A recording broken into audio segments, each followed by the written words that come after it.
Testing. Hello? Can you hear me? I don't know if this is good. Hello? Hello? Okay.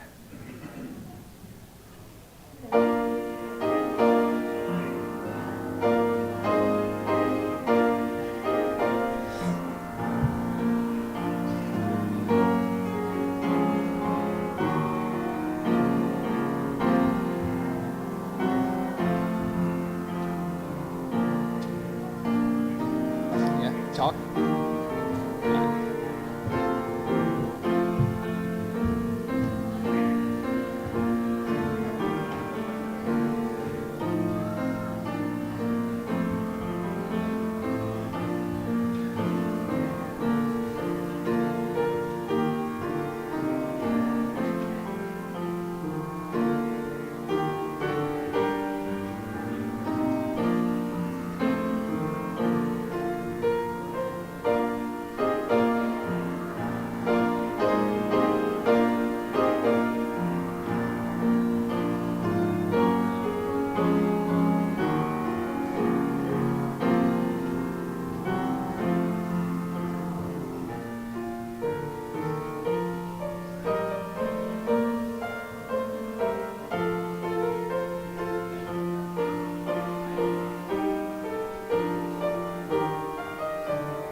Good morning. In the name of our Lord Jesus Christ, and on behalf of our pastor in session, I'd like to welcome you to worship at Scots Kirk this morning, whether you're here in person or virtually. We would mention that we have announcements in the bulletin and call your attention to those. Please take a look at those and take a minute to prepare your hearts for worship.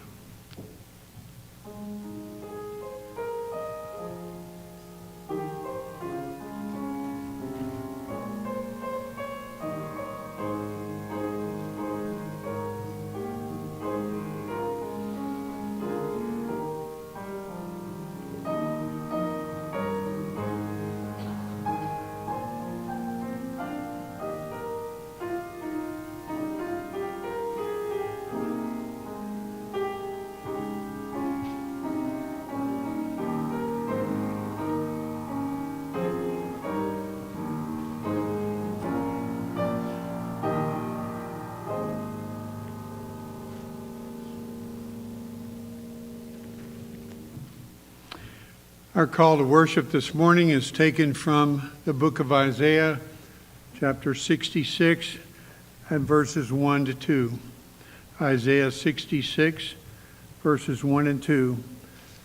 Thus says the Lord, heaven is my throne and the earth is my footstool. What is the house that you would build for me, and what is the place of my rest? All these things my hand has made, and so all these things came to be, declares the Lord.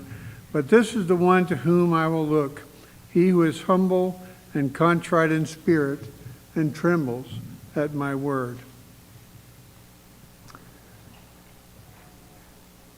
We are asked here to be humble and contrite and to tremble at his word. And that is my prayer for us this morning. Our opening hymn is hymn number 101, Come Thou Almighty King, is printed in your bulletin. Let's stand and sing this together.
Let us pray. O Father in heaven, to the great one and three, we would give you our eternal praises, both now and in eternity. Lord, we look forward to the future when we might worship you in person and when the darkness of our eyes would be erased, when our hearts would be pure, And yet, Lord, we pray that by your Spirit you would be with us today. Cleanse our hearts from our wickedness. Apply the shed blood of Jesus to us, Lord, that our sins might be remitted. Lord, we pray that by your Spirit, our words, our thoughts, our prayers would be acceptable in your sight. O Lord, our rock and our Redeemer. And we pray in the name of our Lord Jesus Christ, who taught his disciples to pray, saying, Our Father, who art in heaven, hallowed be thy name. Thy kingdom come, thy will be done, on earth as it is in heaven. Give us this day our daily bread, and forgive us our debts, as we forgive our debtors. And lead us not into temptation, but deliver us from evil. For thine is the kingdom, and the power, and the glory forever. Amen. We have a confession of sin, and let's read this all together. Gracious God, we confess that we have longed too much for the comforts of this world. We have loved your gifts more than you, the giver. In your mercy, help us to see that all the things we pine for are shadows, but you are substance, that they are quicksands, but you are mountain, that they are shifting, but you are anchor. We plead your forgiveness on the merits of Jesus Christ. Accept his worthiness for our unworthiness, his sinlessness for our transgressions, his fullness for our emptiness, his glory for our shame, his righteousness for our dead works, his death for our life. We pray in the name of Jesus. Amen. We'll have a moment of silent confession of sin.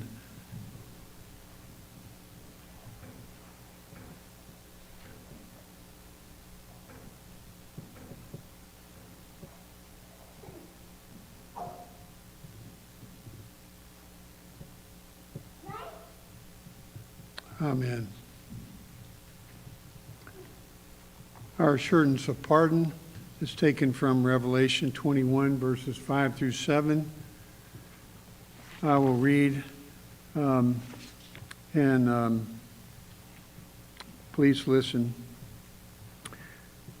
He who was seated on the throne said, I am making everything new. Then he said, Write this down, for these words are trustworthy and true. He said to me, It is done. I am the Alpha and the Omega, the beginning and the end. To the thirsty I will give water without cost from the spring of the water of life. Those who are victorious will inherit all this, and I will be their God, and they will be my children. Our confession of faith is from the Westminster Confession of Faith, chapter 12, section 1 of adoption. And let's read this together, please. All those that are justified, God vouchsafes in and for his only Son, Jesus Christ, to make partakers of the grace of adoption, by which they are taken into the number and enjoy the liberties and privileges of the children of God. Have his name put upon them, receive the spirit of adoption, have access to the throne of grace with boldness, and enabled to cry, Abba, Father, are pitied, protected, provided for, and chastened by him as by a father, yet never cast off, but sealed to the day of redemption, and inherit the promises as heirs of everlasting salvation. Please be seated, and Elder Joel Reed will give instruction for our children.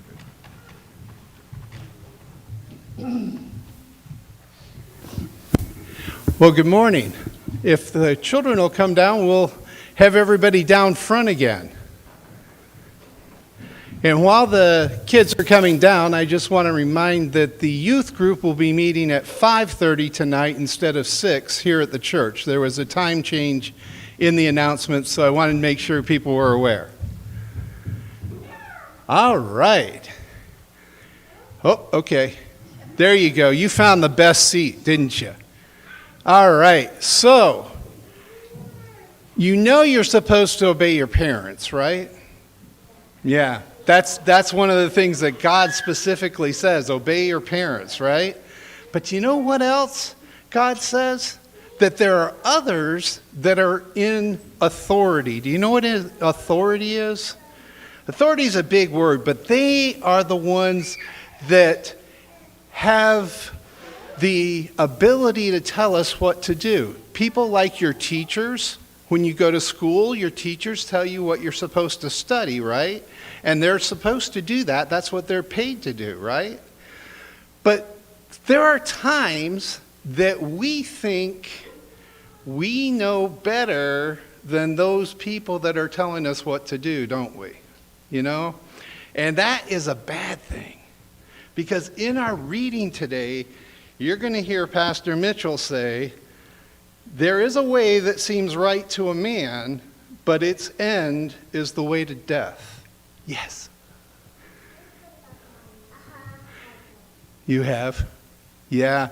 And it's one of those that we just got to remember that if God gives people the right to tell us what to do, like our parents, our teachers, we need to listen to them because that's what God wants us to do. Okay? Let's pray. Dear Heavenly Father, we do thank you that you loved us enough to put people in control to guide us. We pray that you would remind us that we need to listen to them and we need to do what they say because that's what you have asked us to do. In Jesus' name we pray. Amen.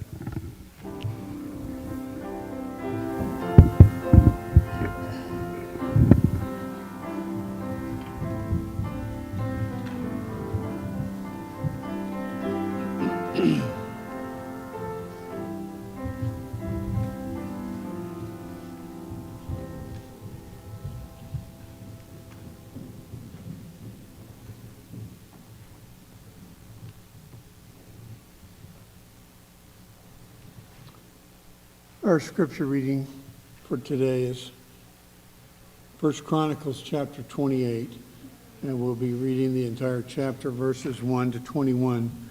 1 Chronicles 28.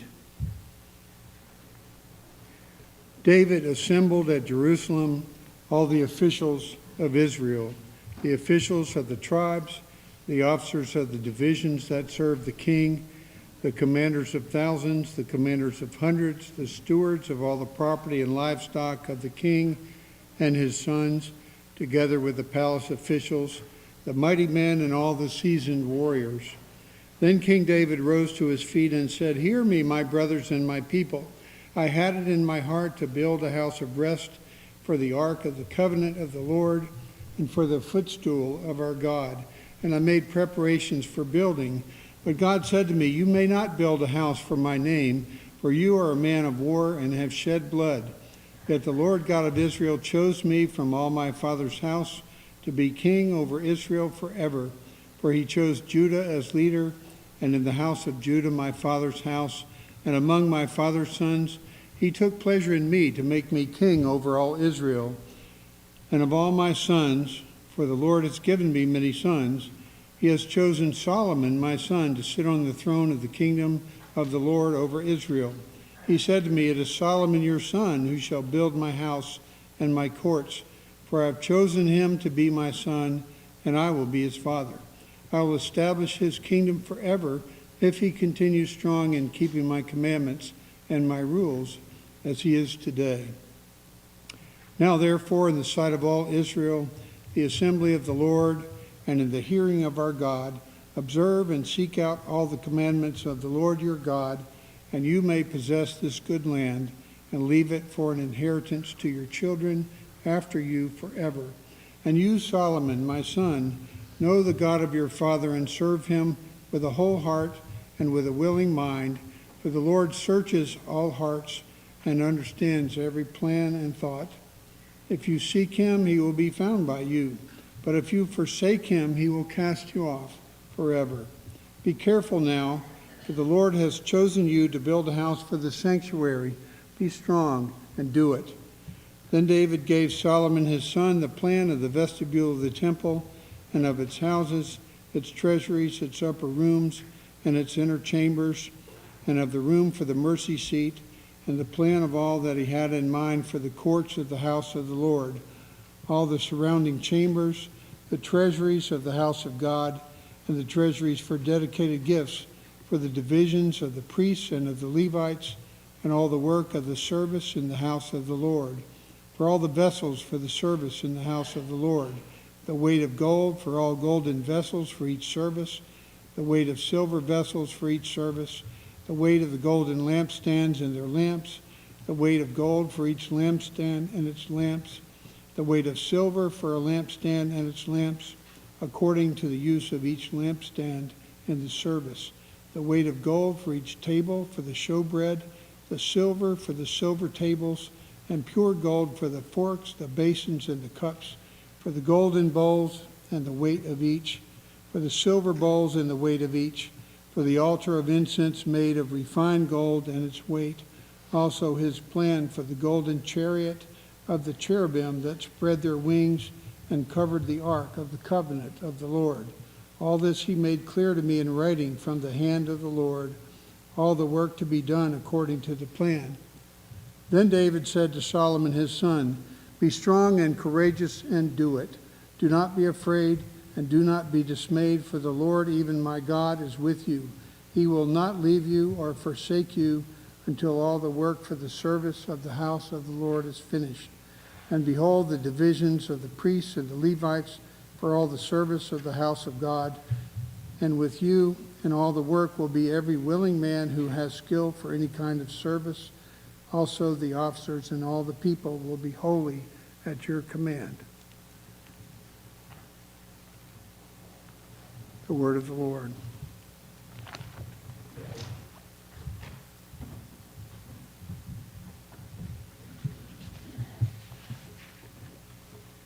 Let us pray. O Father, Son, and Holy Spirit, holy, holy, holy is your name. You have called us to worship you and to glorify you as God, as the infinite, eternal one, our Creator and Sustainer and Redeemer. O Lord, as we come into your presence today, we acknowledge that our hearts are wicked, they are evil.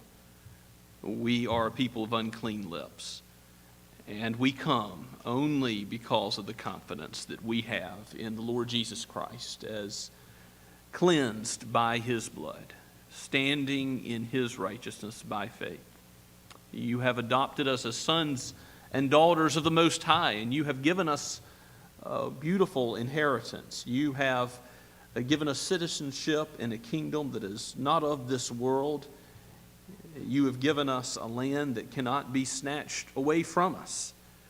And so we take comfort knowing that in your dwelling place there are many rooms, and that where you have gone, O Lord Christ, there you will bring us to be with you also. So, O Lord, help us as we worship today. Empower our tongues to sing your praises. Build us up by your word so that we walk in the unity of the truth. We thank you, Father, for all those of various ages that you've brought together. Oh, Lord, we do pray particularly for those that are young. You've called us to be like little children in that we would have a humble faith, trusting in your authority as you speak in your word.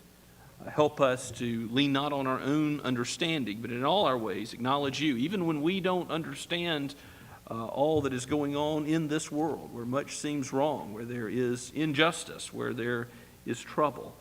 Oh Lord, we do pray for an end to the coronavirus. We pray for the next president of the United States and others elected to office. Father, we pray for your preservation of life for those individuals that you have put in authority by your sovereign hand. And we also ask, Lord, that you would bless all people, particularly your church. Give us freedom to worship you as you have been so kind in days past. And yet, Lord, give us the courage to not forsake you and to, even if we were put in a position to do so. Lord, help us to stand firm on the truths of your word, to love you and honor you no matter what man may do.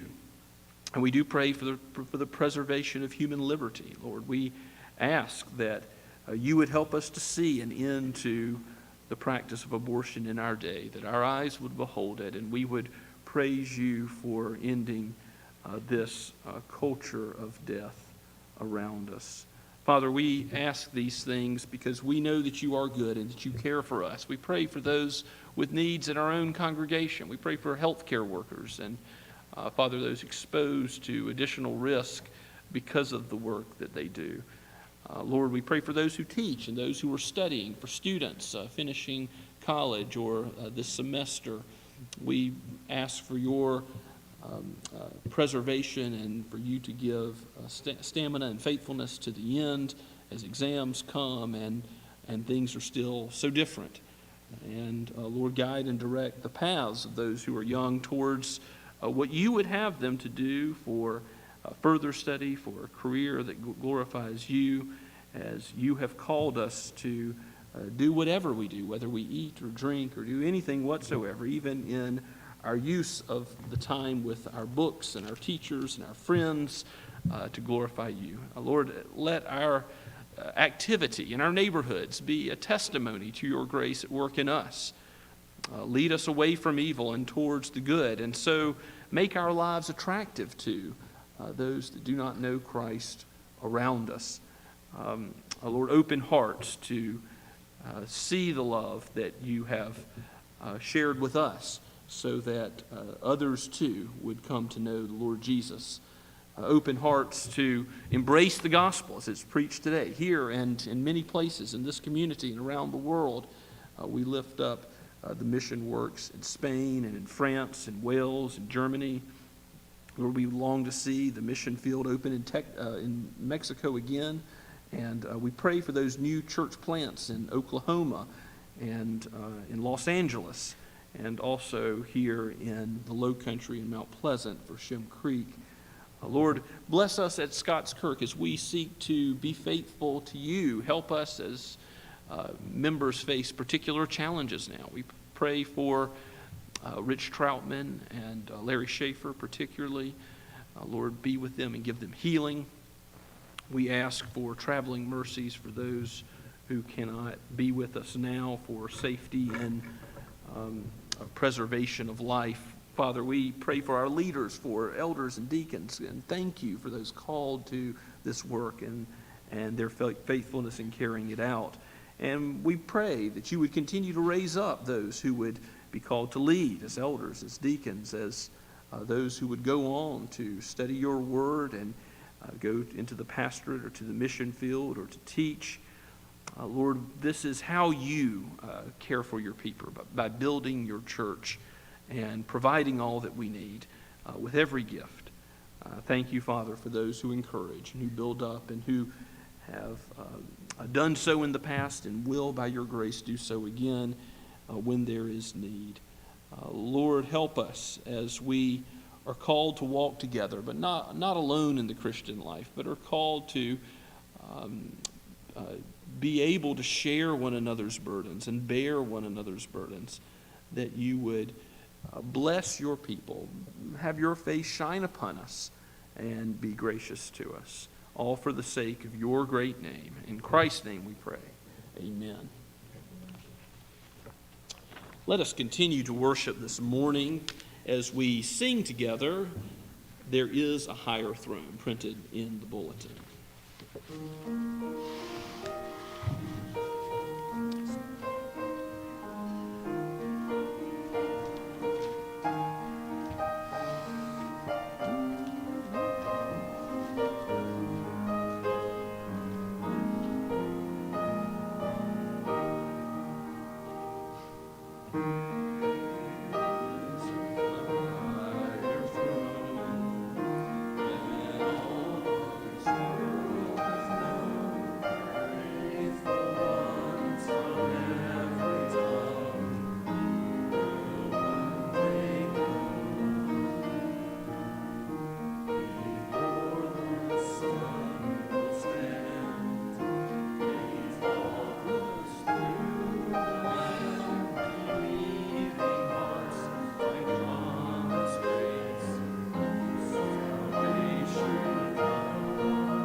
Let us pray.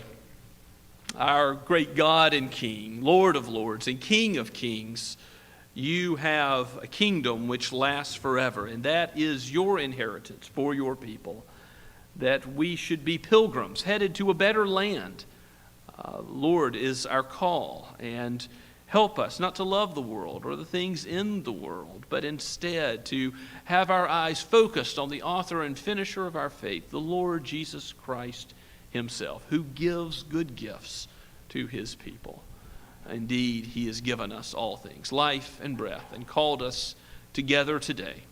O Lord, take these tithes and offerings and use them for deeds of love and mercy, and use them for the preaching of the gospel and all spiritual ministry to take place on this earth as we have our eye on heaven. For we pray this in Christ's name. Amen.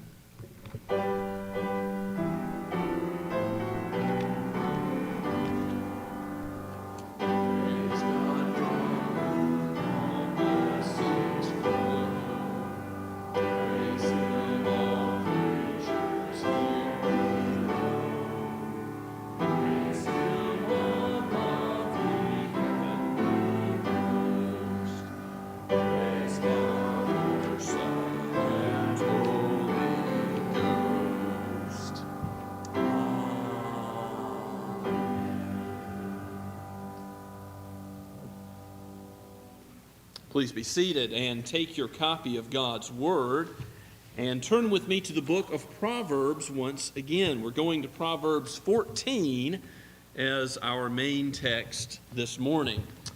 The book of Proverbs has, as a relatively minor theme, but still a definitely present theme, the inner workings of the heart of man. What is the life of the mind and the emotions and the will, that biblical concept of the heart really signifying the whole person? What is that like? How has God made us? And in his wisdom, he tells us what is going on with our own joys and sorrows, what is going on with our own inclination to will good and evil, what is going on with how we use our minds to be not conformed to the world, but to God's Word. So from Proverbs 14, we'll read this cluster of verses from verse 10 to 14, which have to do with the heart. Listen to God's Word, penned by man, breathed out by the Holy Spirit for us today. The heart knows its own bitterness, and no stranger shares its joy. The house of the wicked will be destroyed, but the tent of the upright will flourish. There is a way that seems right to a man, but its end is the way to death. Even in laughter, the heart may ache, and the end of joy may be grief. The backslider in heart will be filled with the fruit of his ways, and a good man will be filled with the fruit of his ways. Let us pray and ask for God's help. O Holy Spirit, you who have written the Word, open our eyes to see the one who is good, the Lord Jesus Christ, he who has clean hands and a pure heart, that we might approach your throne through him, and so be taught by your Spirit to understand ourselves and to honor you with our whole heart more and more. For the sake of your great name, we ask it. Amen. Your heart is yours. It does not belong to another. Your heart has to do with your heart, soul, mind, and strength. And as Christ summarizes the great commandment to love God with all of who we are, again and again, the scriptures tell us that what is in our heart, not just the emotions, but all of our person, is called to glorify God. But it is our own experience in our own personhood that is unique to us. Certainly in this life there are going to be challenges. There are going to be trials and temptation temptations that are common to man. 1 Corinthians tells us.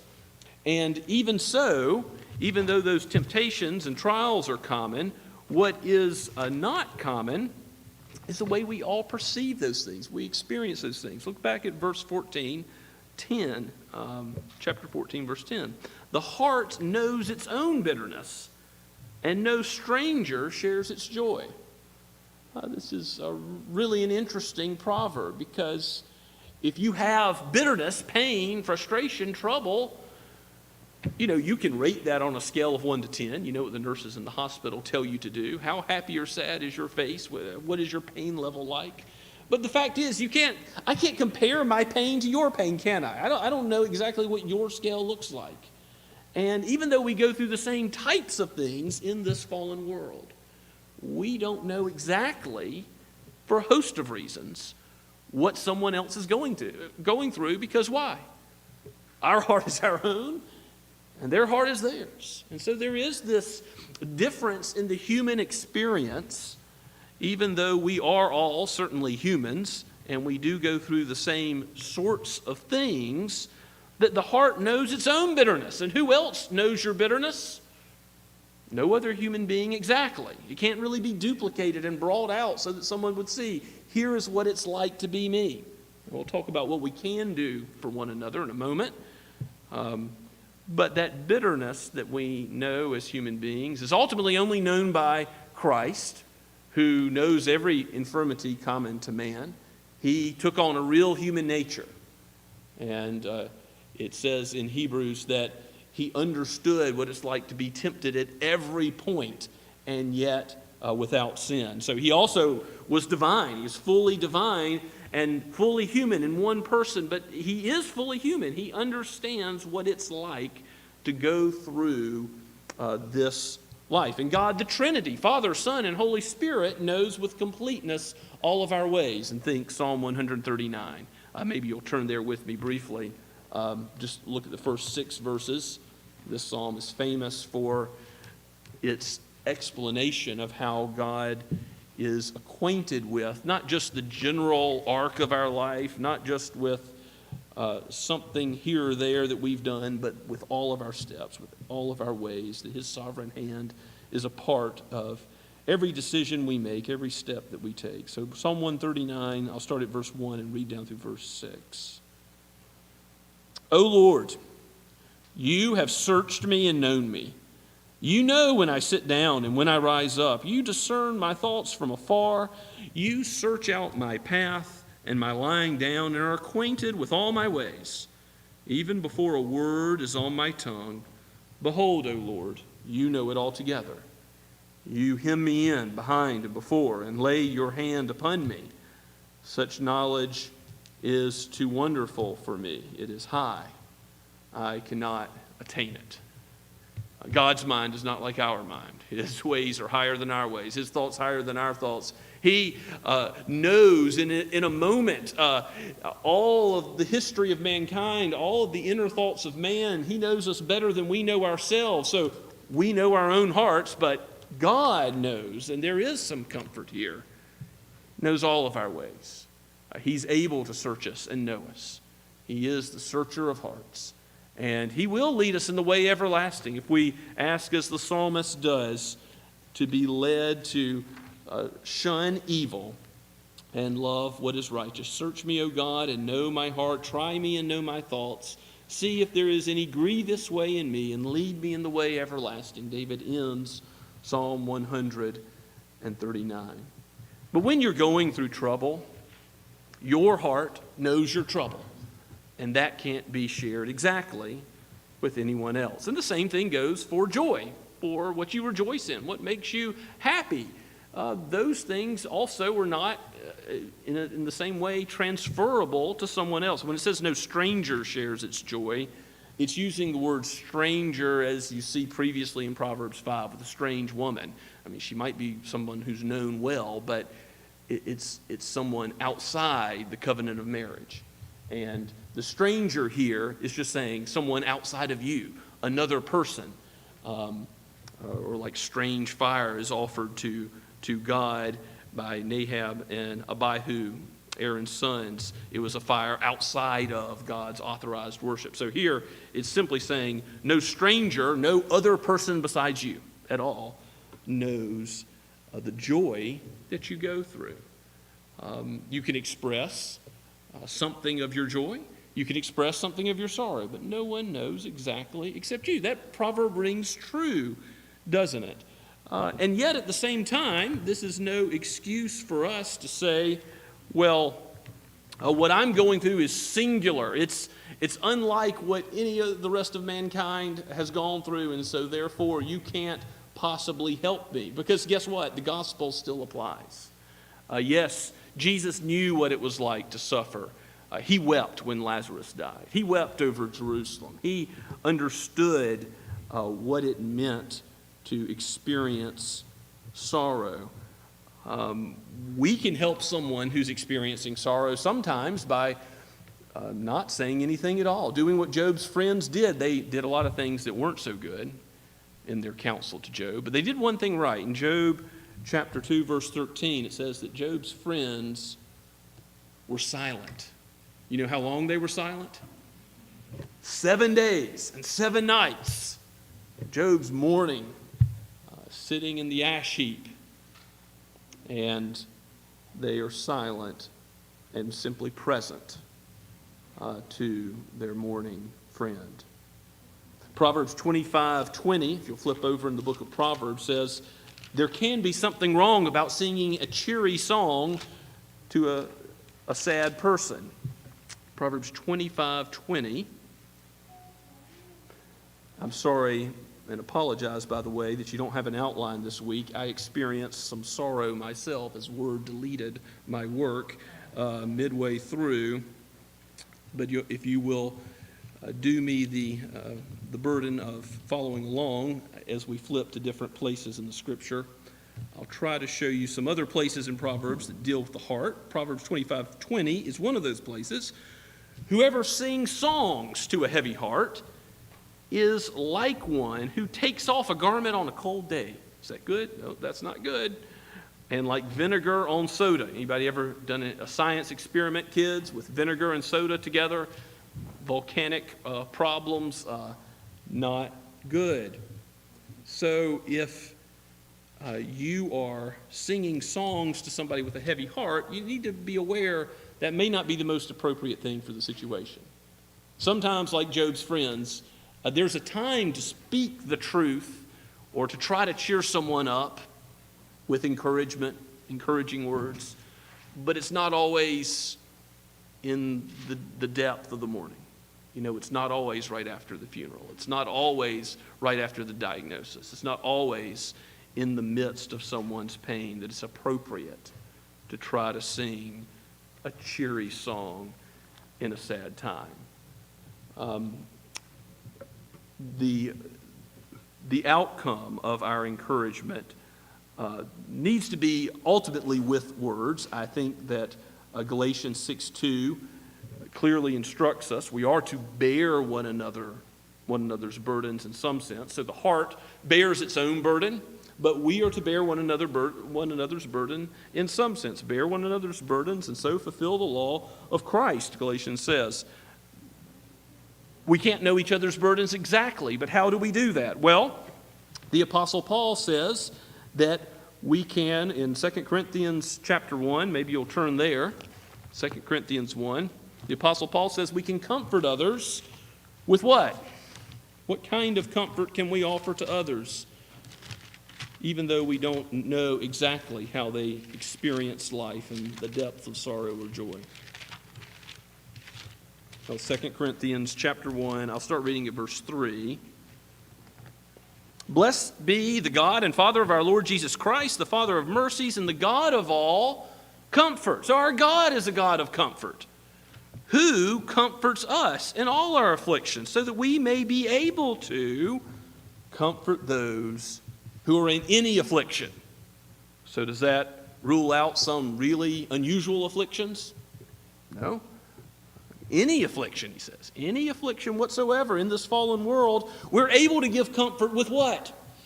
The gospel, because we have a God of all comfort. Whatever sin has disrupted in our life, whatever emptiness and terrible consequences sin has brought into our life, here is the God of comfort who can give peace and an abiding joy even in difficult circumstances. When we think about our world and we think about what's wrong, how things seem out of control, well, we remember God is sovereign and He is in control, and we can be comforted with what? This very same gospel that we might use to comfort someone else. It comforts ourselves because we are comforted in any affliction, that nothing can separate us from the love of Christ. This is true, that even as we share abundantly in Christ's sufferings, Paul says in verse 5, so through Christ we share abundantly in comfort too.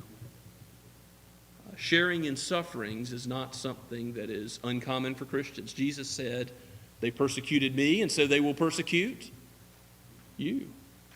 We're expected not to be thought well of by others. In fact, woe to those who only speak well of you. If you are reviled by the world, that's what's to be expected, and even through difficulties. And we don't know what this world may bring forth. We don't know what the next 4 years will be like. We don't know what the next decade or two will be like in South Carolina and the United States of America. There may be hard times on the way. There may be persecution for the church that comes. That's a real possibility.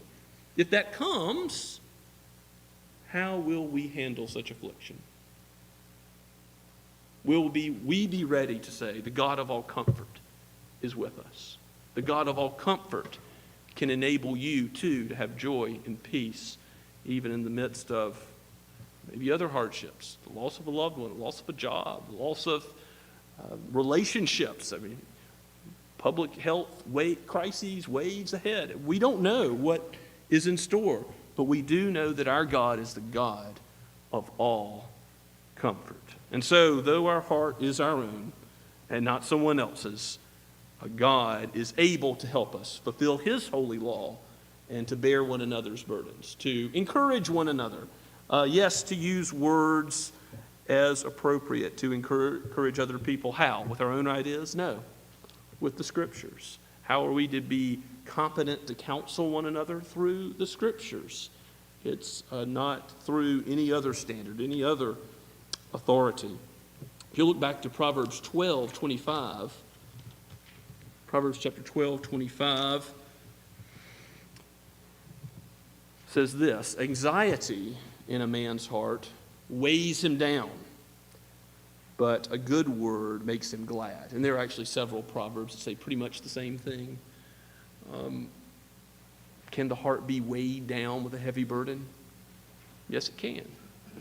And God's people can struggle with anxiety. Yes, Jesus calls us not to worry, not to run after what the Gentiles do, to think that life will be fulfilled by some earthly longing, but instead to focus on a heavenly longing. Focus on Christ as the author and finisher of our faith. This heavenly longing is ultimately going to be fulfilled, is it not? Christ is going to give us a home in heaven, not made by hands. It's going to feel more like home than any home we've ever had here below. I've been going through attics and closets and everything else in the house that I grew up in Due West, South Carolina, and clearing things out. You know, I lived there for 20-something years. It feels like home, even going back to it after all this time. But heaven is going to feel more like home for God's people. Why? The people of God will be there. The praises of God will be there. All the angels in heaven will be there. We'll meet all the saints of old, but we will be with God Himself.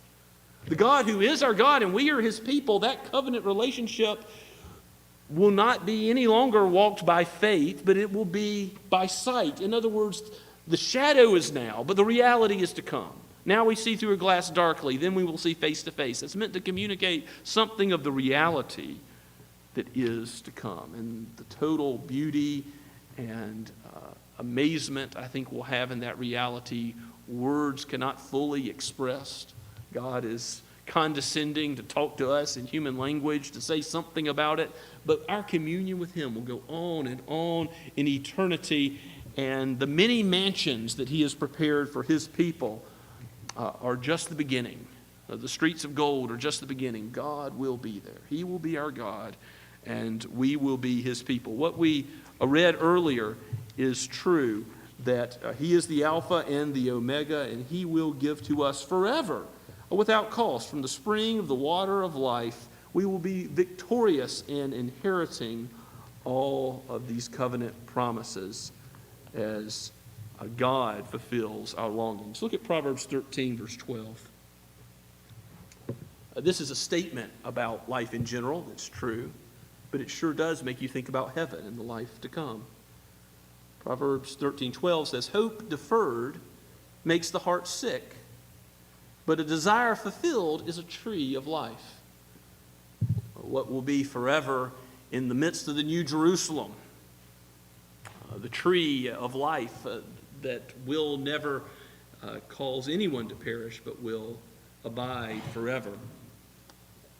Hope deferred makes the heart sick. Children, if you've ever waited on a birthday present or a Christmas present, you know what this is.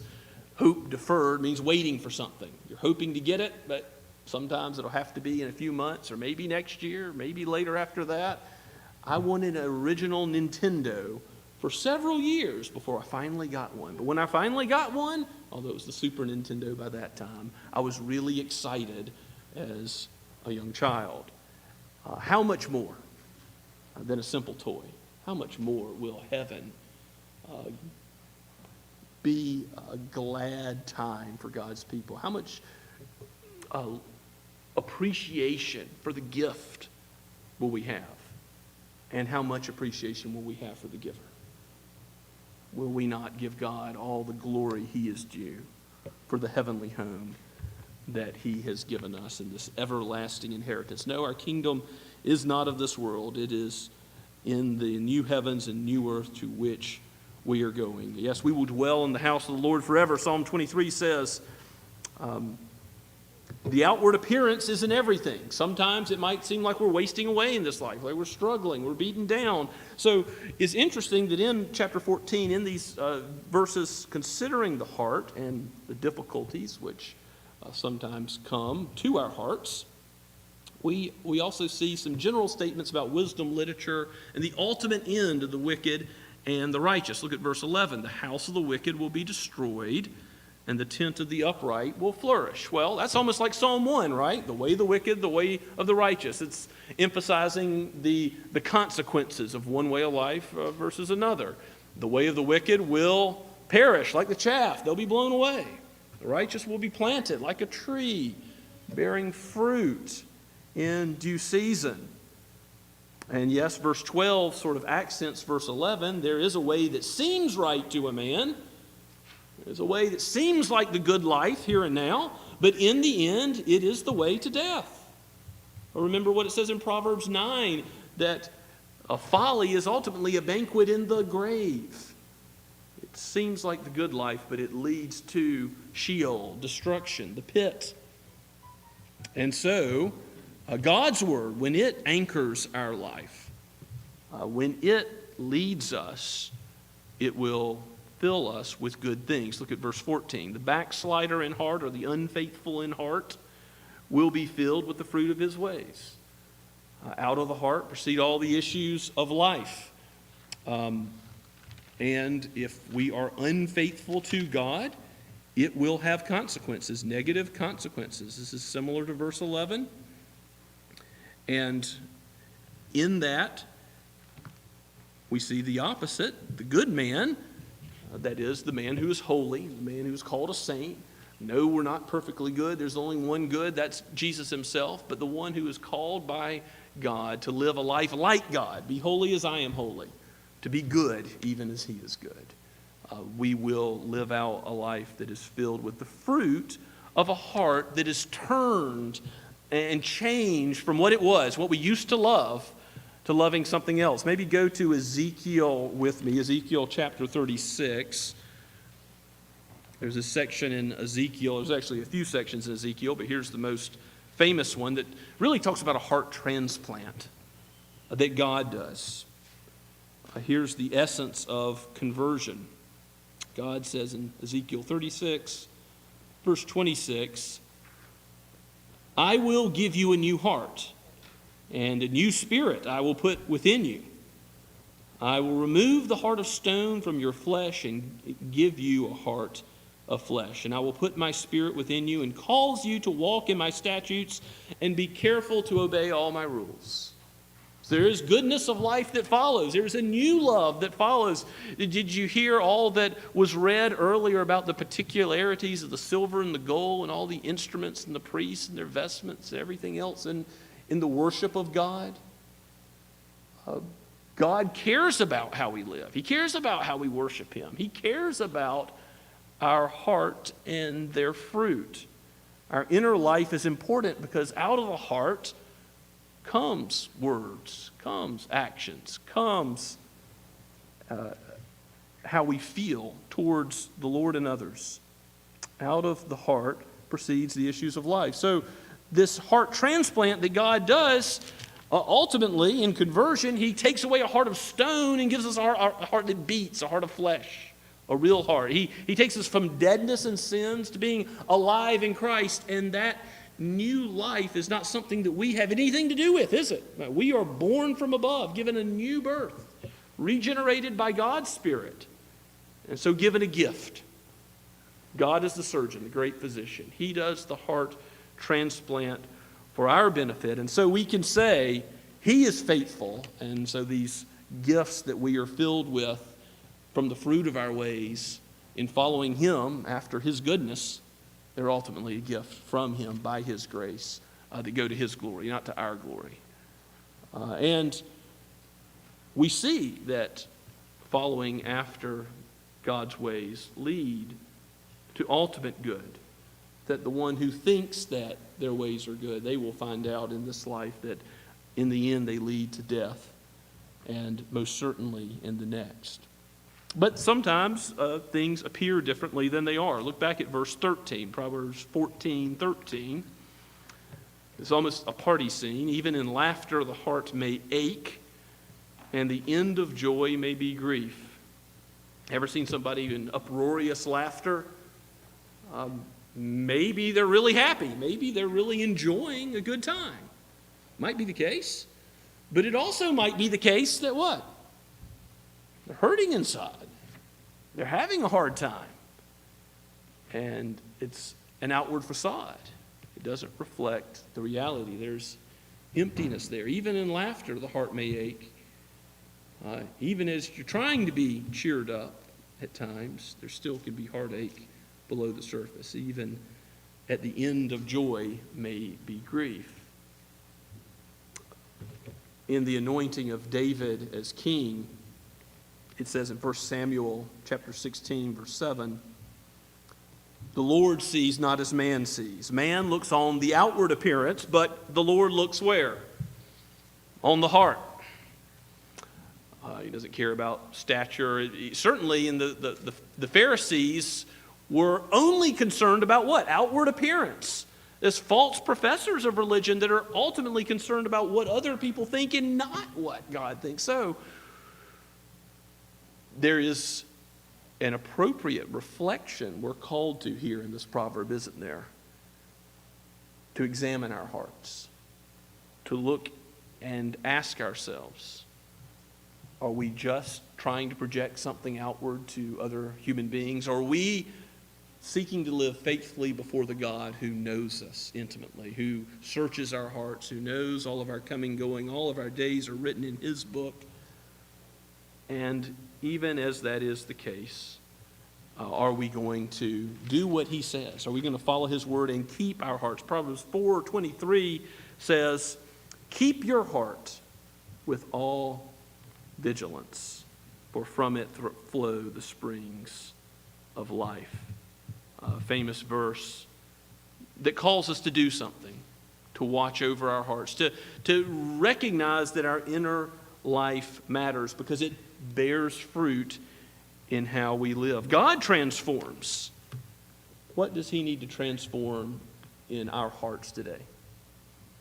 so that our emotions will be corrected, will be changed, to be in conformity with, to love what he loves and not hate what he hates, not to be in love with the world or the things of the world.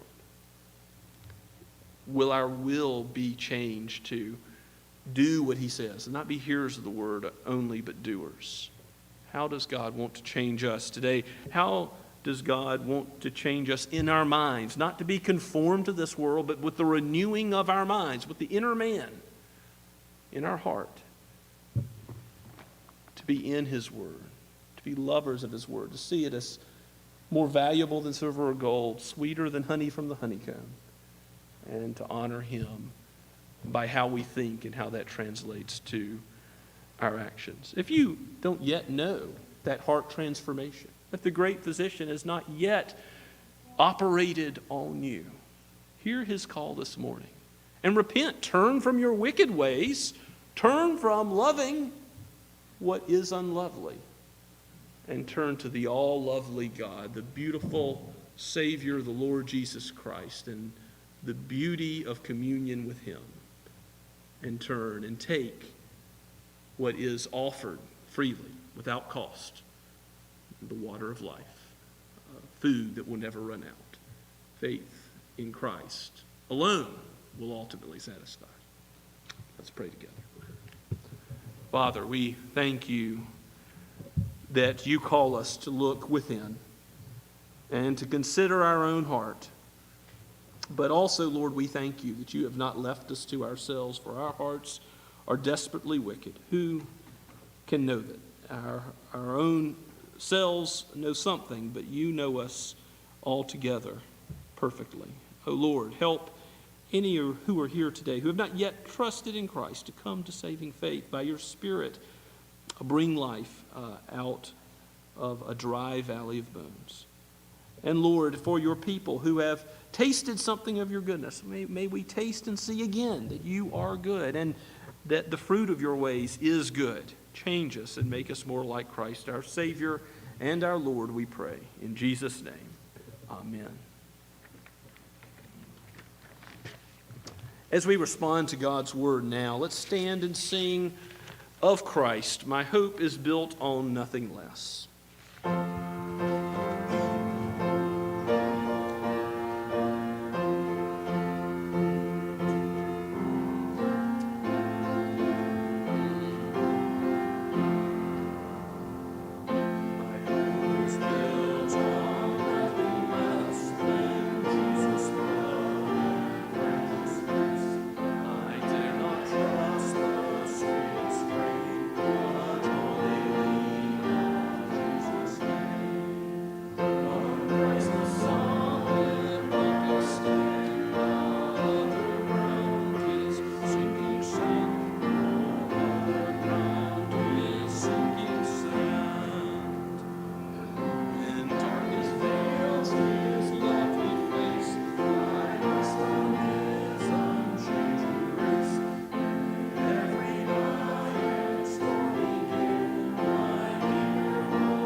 Now receive God's benediction. May the Lord bless you and keep you. May he cause his face to shine upon you and be gracious to you. May he lift up his countenance and give you peace, now and forever. Amen and amen.